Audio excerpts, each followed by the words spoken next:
Terkait celana cingkrang, memang perintah dari Nabi SAW. Hadis-hadis tentang tidak bolehnya seorang lelaki menggunakan celana atau pakaian yang menutupi mata kaki dalam Sahih Bukhari, dalam Sahih Muslim. Bahkan Al-Imam Az-Zahabi menyebutkan di dalam kitab di Al-Kabair, dosa-dosa besar. Dan Imam Az-Zahabi salah satu ulama besar dalam mazhab Syafi'i. Beliau sebutkan salah satu dari dosa besar dalam kitabnya tersebut adalah al-isbal, memakai celana atau sarung sampai menutup kedua mata kaki.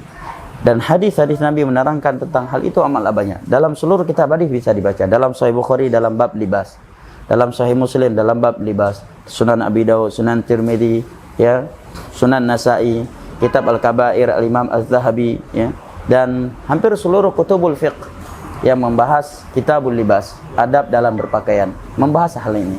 Dan 4 mazhab pun sepakat. 4 mazhab sepakat tentang bahwa seorang lelaki hendaknya dan paling utama baginya untuk berpakaian tidak isbal. Hanya saja mereka khilaf bagaimana kalau dia isbal tetapi tidak ada tujuan sombong. Ada yang berpendapat makruh, ada yang berpendapat boleh, dan ada yang berpendapat tetap haram.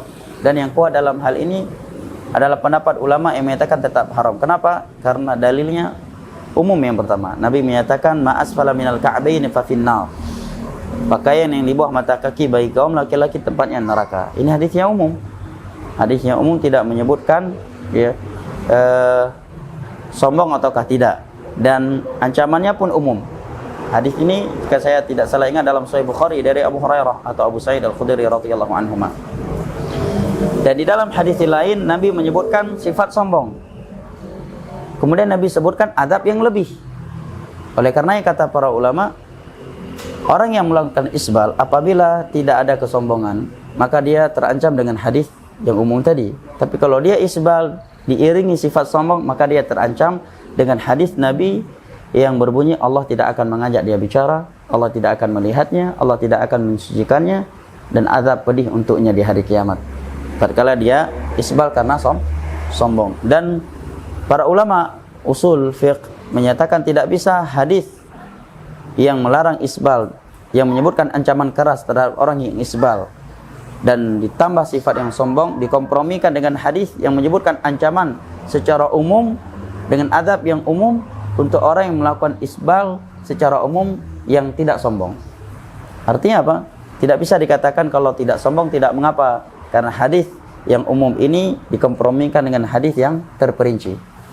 Kenapa tidak bisa? Karena penyebutan hadis yang pertama berbeda dengan penyebutan hadis yang kedua.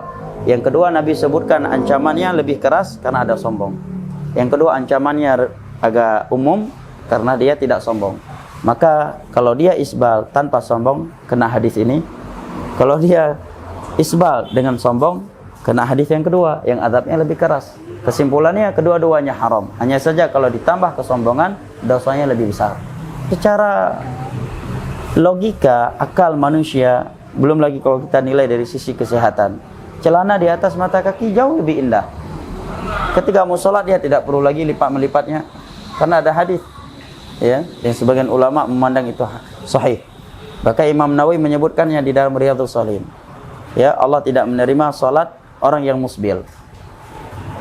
Sebagian orang yang mengingkari isbal ketika mau sholat dia lipat supaya nggak isbal. Kenapa nggak dari awal aja nggak isbal, jadi nggak perlu lipat-lipat lagi.